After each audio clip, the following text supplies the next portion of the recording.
So, for my very first ASMR video, I just decided that I'd like to read all about our solar system.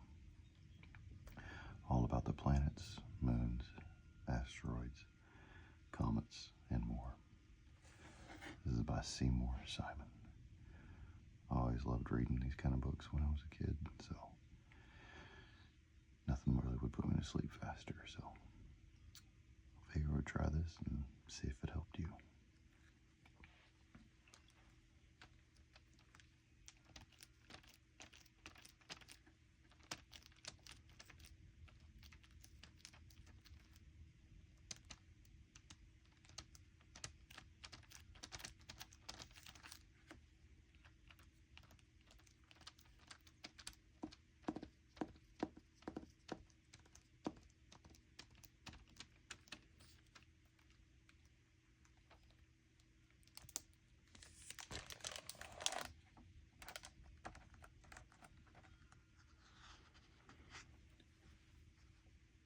Born almost 5 billion years ago at the edge of the Milky Way galaxy, our solar system is a place filled with mystery and wonder. In the last 50 years, we have learned more than ever about the farthest reaches of our world, with dramatic full-color photographs and spacecraft images. Our solar system takes young readers on a fascinating tour of the sun, the 8 planets, and their moons, plus asteroids and comets. Award-winning science writer Seymour Simon presents this new updated edition of his much-admired book about the vast and mystifying part of the universe that we live in.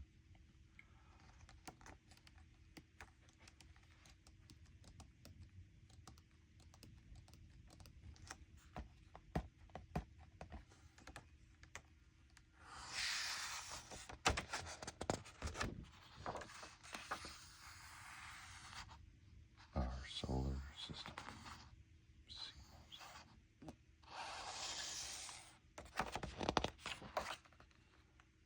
To the kids who are science geeks and nerds like me and enjoy reading about space.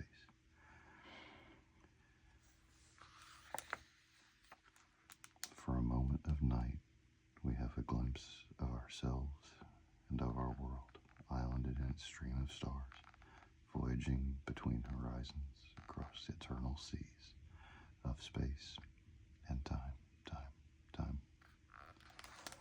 Very cool. Henry Beston.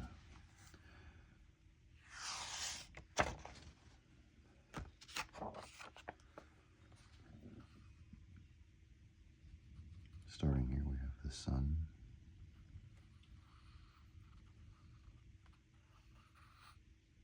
Mercury, Venus, Earth, Mars, Jupiter,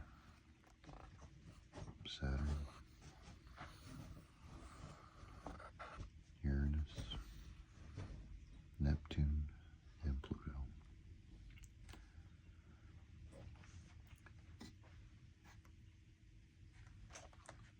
Our solar system was born among the billions of stars in the Milky Way galaxy. About 4.6 billion years ago, a huge cloud of dust and hydrogen gas floating at the edges of the galaxy began to pull together to form a disk. The particles at the center of the disk packed more and more tightly together into a globe, becoming hotter and hotter. Finally, the enormous heat, the center of the globe, set off a chain of nuclear explosions, and the sun began to shine.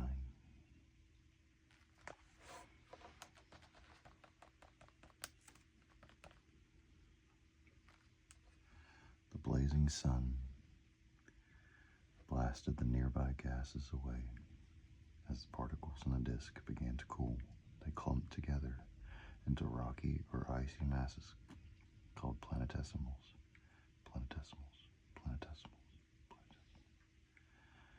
These masses became the rest of the solar system. Planets, moons, asteroids, meteoroids, and comets.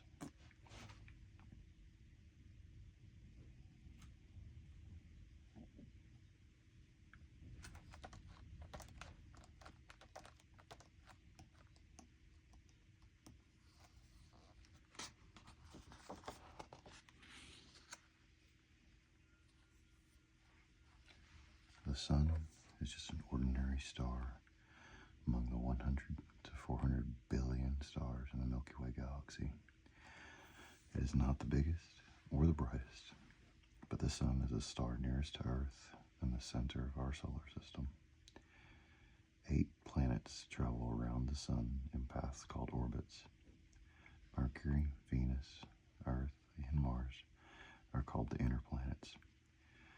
These 4 rocky planets are much smaller than the 4 giant outer planets: Jupiter, Saturn, Uranus, and Neptune, which are made mostly of gases. 6 of the planets, including Earth, have moons circling around them.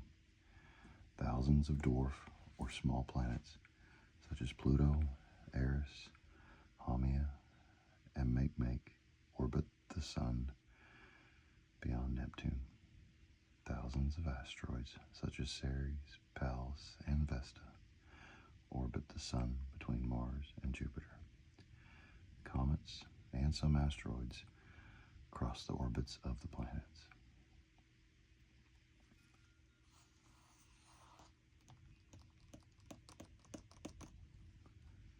The sun is huge compared to Earth.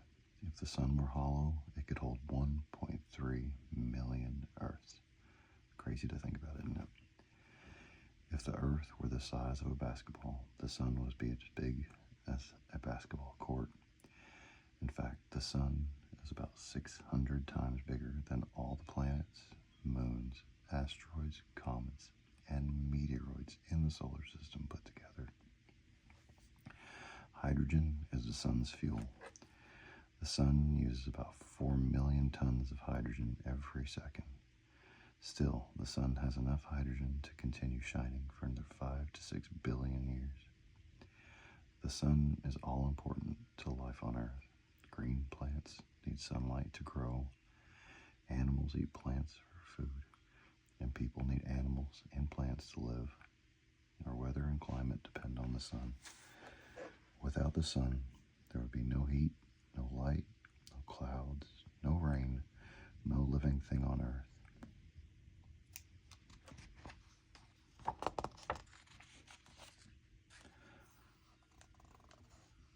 Mercury is the closest planet to the sun. It was named by the Romans after their quick-footed messenger god. Mercury revolves quickly around the sun, but rotates very slowly on its axis. So a day on Mercury is almost as long as 2 months on Earth. Mercury is the smallest planet in our solar system. Mercury is much smaller than Earth. In fact, it is smaller than Jupiter's and Saturn's largest moons. Mercury has no moons. Mercury is often hard to spot because it's closest to the sun's bright glare. It is visible to the naked eye during some early evenings or early mornings when the sun is below the horizon. When Mercury is viewed from Earth through a telescope, it appears to change its shape from day to day, similar to our moon. Got Mercury, Venus, Earth, Moon, Earth, Triton, Titan, Mars, Callisto, Ganymede, Europa, and Io. Of course, the big one, Venus.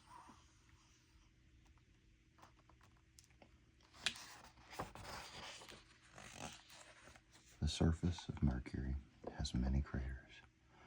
Like on our moon, the larger craters were made by countless meteorites or asteroids crashing into the surface, which is not protected by an atmosphere. Unlike our moon, most of Mercury's craters have flat floors.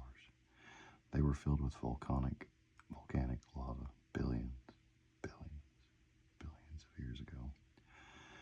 Mercury is an almost airless planet. The temperature rises above 800 degrees Fahrenheit during the day, hot enough to melt lead. Yet during the long nights, with no atmosphere to trap the heat, the temperature on the dark side drops to negative 300 degrees Fahrenheit, colder than Earth's South Pole. After our moon, Venus is the brightest object in the night sky. The Romans named Venus after their goddess of love and beauty. Venus is sometimes called the evening star or the morning star, but Venus is not a star. It's a second planet from the sun between Mercury and Earth. Venus rotates from east to west, the opposite of most other planets and moons in the solar system. Venus has no moons. Venus is sometimes called Earth's sister planet because they're about the same size, but Venus is very different from Earth. Like Earth, Venus is covered by thick layers of clouds, but there's very little water on Venus, so the clouds around it are not made of water, but of droplets of sulfuric acid. Venus is the hottest planet in the solar system, a desert with temperatures close to 900 degrees Fahrenheit. Sunlight passes through the atmosphere and heats the rocky surface. The rocks radiate heat, and the atmosphere traps the heat, so it can't escape. This is called the greenhouse effect because the glass windows in a greenhouse act in the same way.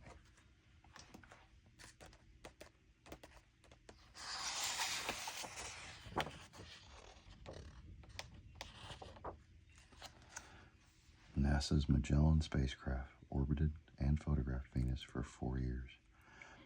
On October 11th, 1994, it made a dramatic conclusion to its highly successful mission by crash landing in order to gain data on the planet's dense atmosphere and on the performance of the spacecraft. Magellan had radar mapped 98% of the surface. It used a special kind of radar that shows details down to the size of a football field, with 10 times the clarity of any previous photos. This global view of the surface of Venus was computer-produced by Magellan's mapping. Venus has large craters, but no small ones. That's because the planet's atmosphere is so dense that it stops smaller incoming meteors before they can hit the ground and make a crater.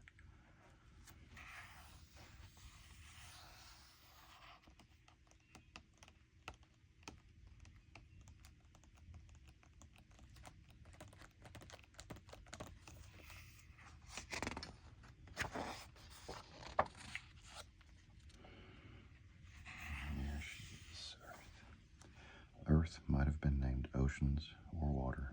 Earth is the only planet in the solar system with large amounts of liquid water on its surface and in its atmosphere. Earth is the third planet from the sun. If the sun were much closer, the seas on Earth would boil away. If the sun were farther away, the water would freeze over. The sun is just the right distance for life to exist on Earth. As far as we know, Earth is the only planet where there are living things. This photograph of Earth from space was taken by the Apollo 17 astronauts as they left Earth on a mission to the moon. The brown places are land, and the dark blue places are oceans. The white clouds are part of Earth's atmosphere.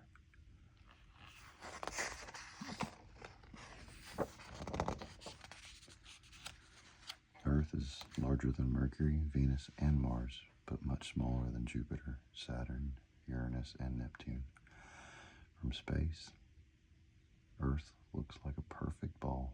In fact, Earth is about 27 miles wider at the equator than at the poles. As it orbits the sun, Earth spins like a giant top. One complete spin is called a day. Earth is tilted a little to one side as it travels around the sun. For part of the year, the northern half of the Earth has summer because it's tilted towards the sun and gets more direct rays of sunlight for a longer part of the day. During that time, the southern half is tilted away, so it has winter. As Earth continues to orbit, the southern half tilts towards the sun and has summer, while the northern half tilts away and has winter. Earth is surrounded by an atmosphere, which helps keep the temperature fairly steady.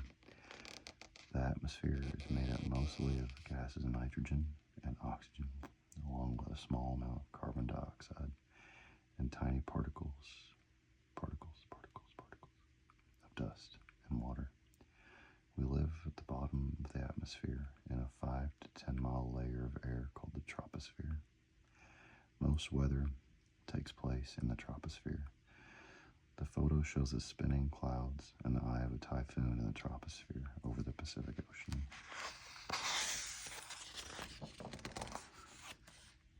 Earth is covered by a layer of rocks called the crust, which ranges from 5 to 30 miles deep. The solid crust sits on the mantle, an 1,800-mile thick layer of heavy rock. The mantle is very hot, so it flows very slowly, even though it's not melted. The crust is broken into a number of huge pieces called plates. The plates move on slowly flowing mantle. Volcanoes erupt, and earthquakes shake the land where the plates crash against each other, such as along the rim of the Pacific Ocean. Earth's crust is constantly changing. This is a photograph of a mountainous area in the western United States. Mountains are pushed by the pressures within Earth. Cracks in the rocks, called faults, run through the crust. The rocks also wear away. Gravel washes down from the tops of the mountains into the valley below. In the winter, ice breaks up rocks. Most people change the land by farming or by shifting the course of rivers to provide water. They dig for rocks and minerals and use them to build roads and cities.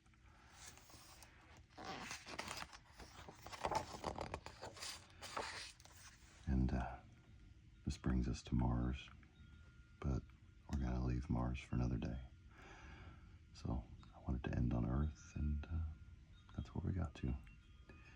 So to everybody on Earth, have a good night. Sleep tight.